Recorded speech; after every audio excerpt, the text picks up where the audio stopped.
Hello, my viewers. Welcome to my channel. This is Alice. And if you've been following me, you at least know what I'm occupied of. Just posting things based on my daily life experience.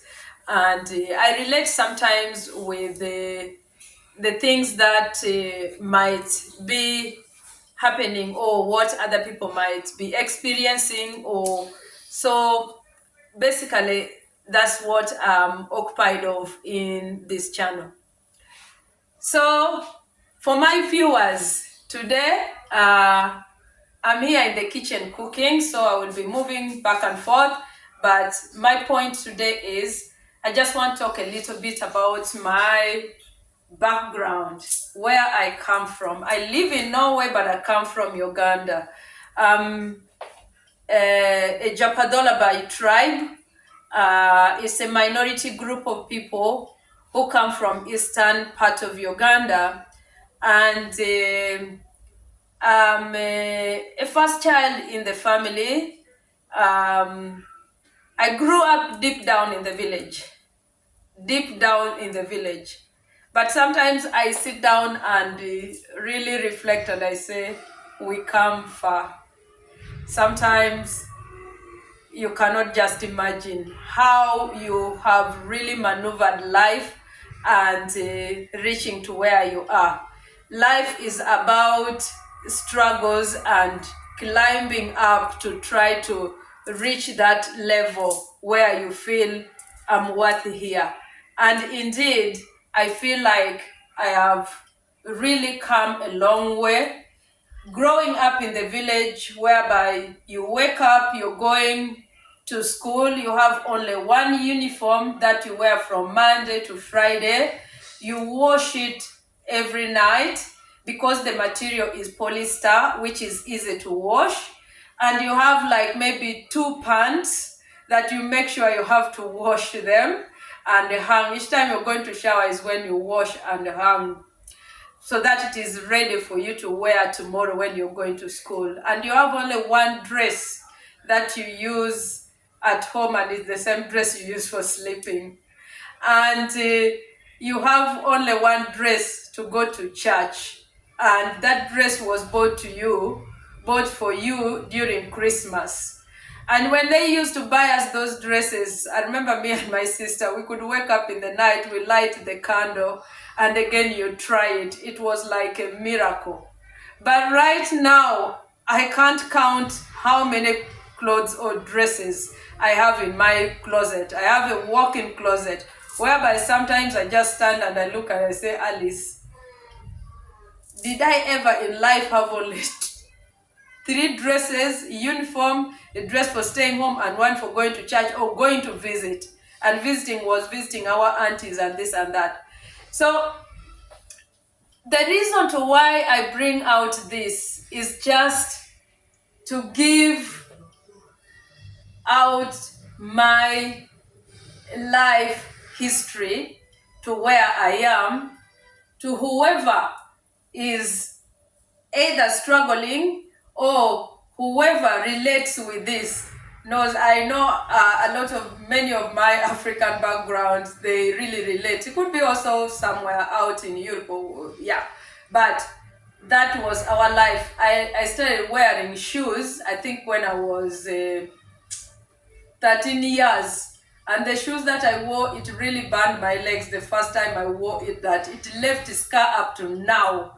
When I look at the scars behind the back of my feet, I just remember that was the shoes. And it was squeezing me, it burnt me, and it really, but I struggled to walk with because it was first time to wear shoes. Yes.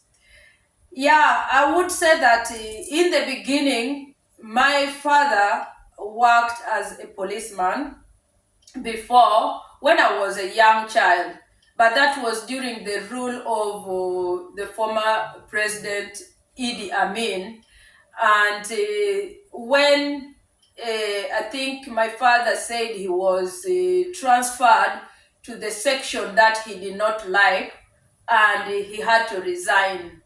So when he resigned, the way was for us to go back to the village, and we started life there. And that is how our life was all the way in the village. I just have to put some salt in the food I'm cooking now, as we are talking. So we grew up in struggle, but the struggle we had that time growing up, we didn't see it as suffering. We didn't see it, we took it as that was the normal lifestyle we were living. There was no any other option. But at the back of my head, I knew that there were some things better out there, because we had other family members or neighbors who used to come home, like they were living in the town, but they used to come home during the big occasions like Christmas, Easter, and maybe when other different occasions has occurred. So they come, but you could see how they are looking with their children. They are so dressed up well, and for us, we are just there looking at them like you are in a video, like you are in a movie watching them. But there was something in me that was like, Alice, yes, I think at that age I admired them, but they inspired me to be able to work hard. At the age of 10, I remember I kept on saying inside me, at least I have to make a difference, that my children should not live the way I have lived, or I should not find a man that I'm going to stay with and get married, and I'm just grounded in the village. Yes, when I reached teenage, there were so many other young girls around our village who you could hear, oh, so and so has gotten married. At the age of 13, 14, 15, they were getting married. My younger cousins in the village. But my grandfather was very strict. My father was also a very strict man, regardless, he was struggling farming. And then at some age period, he became a Gombola chief. If you come from Africa, or Eastern Uganda, or Uganda, East Africa, you will understand a Gombola chief those were the chiefs elected by the government to take over a county and like run a county and stay at the headquarters of the county. Because my father was a bit learned, and that gave him the opportunity, and he's a very intelligent man, to be elected to be a Gombola chief. So in that, our father was a bit strict on us not to run around or be given away for marriage like the young girls who were in our neighborhood, who are our friends. We played with them, but you just hear that they've gotten married. And by that time also, when you hear somebody has gotten married, it's like something like, oh wow, she has done it. As a child, you didn't see it as something wrong, because it was something happening. So it was like part of life, that okay, when a girl reaches this age, has to get married. So you just hear, oh, so and so, you no longer meet at the well. They just tell you, oh, you didn't hear she got married. Oh, she has gotten married. So that's how girls were just disappearing in the village. But our father was very strict with us, and I thank him for that. That has it helped me to be able to be where I am. Regardless, we didn't really study so much, but at the same level that he was very strict to protect us from maybe doing things that will make us end up getting married. I think because he was informed and he knew that it was not going to be beneficial for him to let his young girls get married as earlier.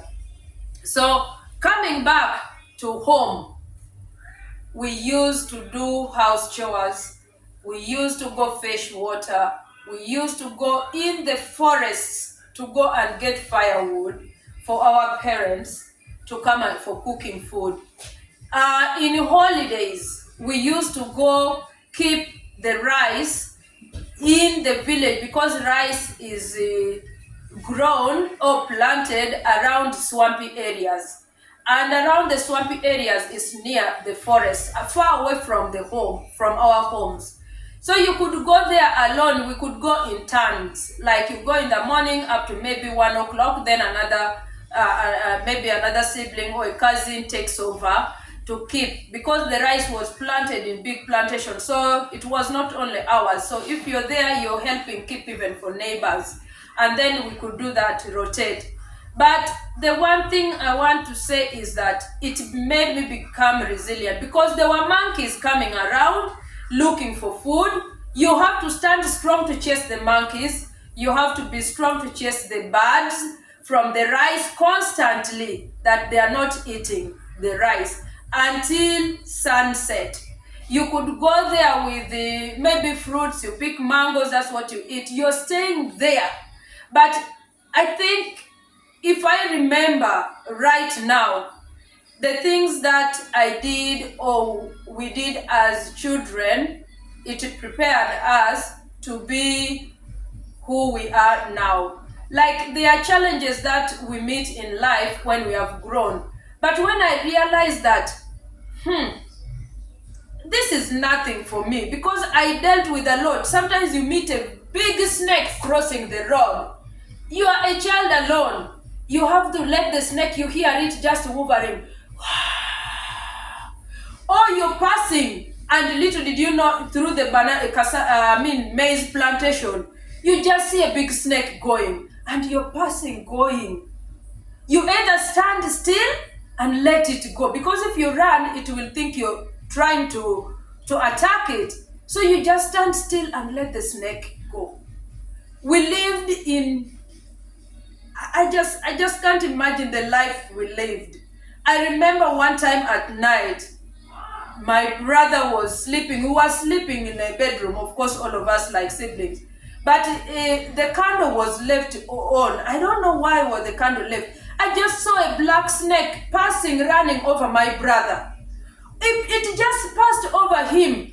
But I had to be quiet, because if I was to shout, the snake was going to beat him, or it will beat any of us. I just kept quiet, and it ran and found its way. Then I woke up my mother. And then they came and found it and killed it. Another time I was out, because we have outside latrines, not here that we have the latrine inside in the house, So my cousin was following me up to go to the toilet, to the latrine, and it was dark at night. So what happened? When a snake hears a footstep, I think it thinks that you're going to attack it. It starts to look for a way to run or to defend itself. So my cousin was ahead of me, so I was behind. I was 10 years by then, I remember. Then I realized I stepped on something soft, and the next thing I just had is like a cut on my small toe, on my right feet, on my right leg, and it cut like a scissor. Like a scissor. Oh, what is it called? A razor blade, like a razor blade, not a scissor. Like a small sharp cut, which was not so even. So just a small pinch like this. But then I jumped. I told my cousin, I think I've stepped on a snake. I stepped on something soft. We ran back inside. I did not even go back again to the toilet. I don't know even I don't even remember where the toilet thing again went. I don't remember whether did I afterwards do it or what. But running inside, the poison was already circulating in my body. When we reached inside, the veins were already all over my leg. They tied, and then they started doing the local herbs. I remember my grandmother used to drink his cigarette, which is called Ikali. If you're from Uganda, Kenya, or Tanzania, you know the cigarette called Ikali. My grandmother used to hide behind and smoke that without my grandfather knowing. And she used to send us to go and buy, because grandfather also used not to like seeing us going to neighbors' home. He was very strict. He's a person who was in World War II. he used to tell us stories of World War II, how the war, it was, this and that. He was in Egypt, this and that. So we used to hide going to buy for her cigarette. So she brought that cigarette, and then I think that's how they mix, they do what, and then either they give me to drink with other herbal things. My dear, by morning, my leg was swollen. I was swollen the whole body. This snake venom was very poisonous that I nearly lost my life. So the next day my daddy carries me. I need to mix my food. The next day my daddy carries me, my father, on a bicycle, taking me to the main hospital for treatment. It's a long distance from my village. But carrying me in the bicycle, on the bicycle, I'm sitting behind. I'm in pain, I'm swollen all over. When we reached the hospital, I was given, is it black stone? They put there, is it to suck the poison? And also I was given injection, this and that. Injection which after some time, I got what is it called? My bum's kind of swell, and I got a pus. That's how they call it in English. If you remember and you're watching this, you can comment and give me the name. I've forgotten it. You know, living in Norway, you speak two languages, Norwegian and English. Sometimes you get confused on what to say, or you lose some words in English. Doesn't come automatic like if you're really using English every day. So that's being multilingual. Some of the disadvantages we have, that you have to think to find a word. But coming back to the point, so I was there, I stayed in the hospital for some days. Believe me, even if they could touch my hair here, I feel the pain was so tense. So after we came back home, then again I get this, it's called what? Absence? Yes, I've got the word, I think. Absence, yes. So I got absence, and then again they had to take me in the hospital to again operate. That mark is still there. It's still there. They had to operate because it had formed a pus. Oh Jesus. We come far. We come very far, and I thank God that really I am who I am now because of God. That snake could have finished me. I wouldn't have been here right now. I wouldn't have given birth to my children. I would have died. But with God, God knew, Alice, you have a destiny. You have something to do. People need to hear about your background. People need to hear and learn or relate with and know that they are not alone. We come far. So whatever you go through in life, even right now, it has really taught me to deal with the challenges and know that in every way, as long as it has not finished me, I still have a lot to accomplish. I will persevere and overcome. I will persevere and see myself the other side. So do not fear, or whatever challenge you're going through, it is preparing you for your tomorrow. If you fear, you will not be able to see your tomorrow, because the good lies in front there, behind the fear, because fear is in front of you, but this way lies your achievement, lies your happiness. So don't fear. Fear as it is here, don't fear it. Look unto this way. Behind it, you have a lot good. So sometimes these challenges prepare us. Whatever we go through childhood, it prepares us for tomorrow. That's why as a teacher, it is so important for us, parents, to sometimes let our children learn to solve their problems. Because if we keep solving for them problems all the time, they will not be able to stand the way I am standing now. There are so many things I can do, or when it comes to taking care of children and doing different things. My friends tell me, Alice, you're so calm to children. For me, when my children do something, I react, I react. I cannot really handle what you handle. But I was prepared when, as a child, I used to take responsibility of my siblings when my parents are either, my mother most especially is in the garden, and also my stepmom. I used to take care of my other siblings too. I grew up in a very big family, and Africa, there's no step, there's no what, there's no, yes, of course, it comes in that, yes, they will say, yeah, that is not how or your mother.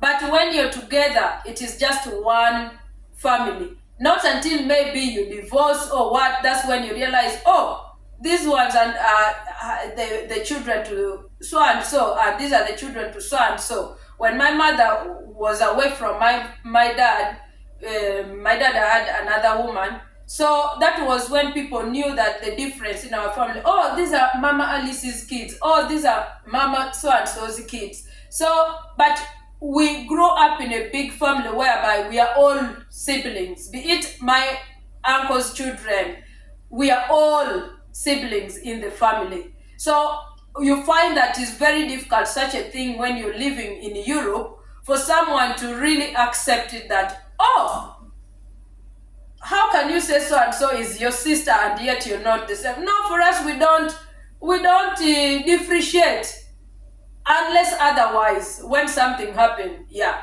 like for me, I've lived with my siblings, like I relate with my steps because they really grew in my hands, I would say. I became like at some point a mother to my siblings. When my father was struggling, my mommy was aware, of course. There are so many things. It is now that I get to realize why my mother was not into place, because I'm also divorced.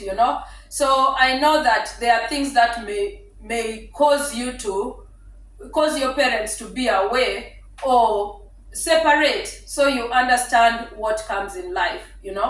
So coming back to being who I am now, my childhood shaped me. My childhood prepared me, and I'm not regretting. Yes, if I said by then that I was unlucky, right now I'm not regretting. I'm really appreciating my childhood, the hardship we went through. We went to school, you never had lunchbox. You carry water, you carry fruits. We have mangoes. At school, it was a long distance walk from home to school. And many miles you're walking. And then you have to make sure you carry either mangoes or you're carrying leftovers of sweet potatoes that was you ate supper. That was what was kept, and we don't have fridge. You just keep it in open there somewhere, and thank God that the rats have not found it and eaten.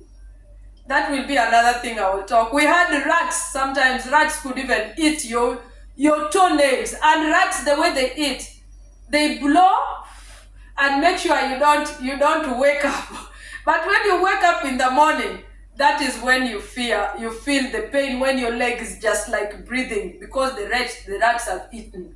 And that used to happen when we eat fish. Sometimes we eat fish, we don't wash our hands properly with the soap, or even soap is not there. You just wash with water. You wake up in the morning, the rats have eaten your fingernails. People, we come far, and I'm not ashamed to share about my background, about how I grew up. So this just came today, and I just want to put it out to my viewers that you should know that in life, people don't just mushroom from nowhere and be, you have gone through something behind to be able to be who you are. And in most cases, we are like, I don't want to be the same. We keep progressing.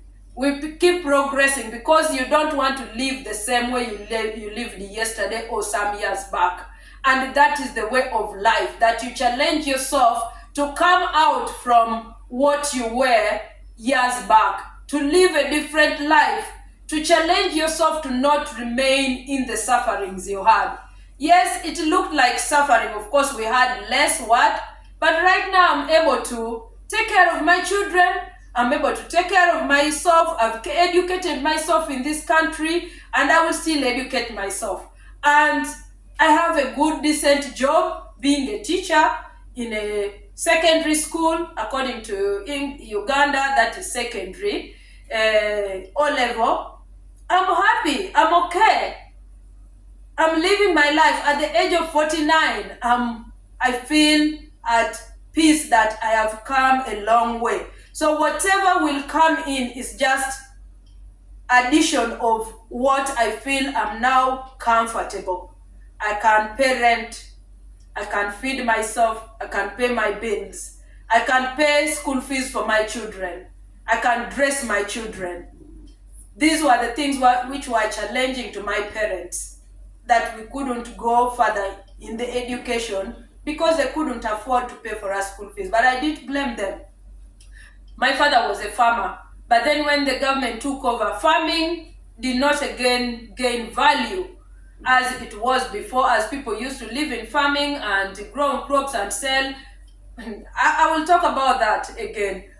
We used to take maize when it's season, take it out of the maize corn, sort it out, put in the bags, take it into the center where it was being weighed, and we sell it, and then the money is given to our parents. The same to cotton. We used to grow cotton, and then it reaches the period when cottons are ready. Then we go in the garden. That was our work every weekend.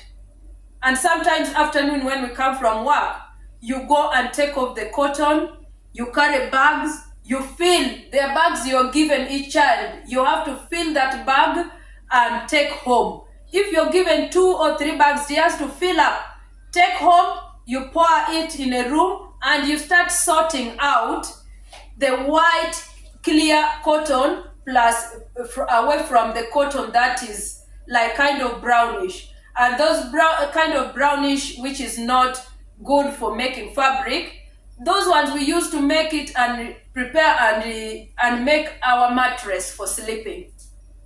And then this we have to put in bags. We take cotton out of the seeds, out of you take away the white side and the brownish side, put this way, and take off the seeds and then pack it. It was work we were doing all the time, but it shaped me.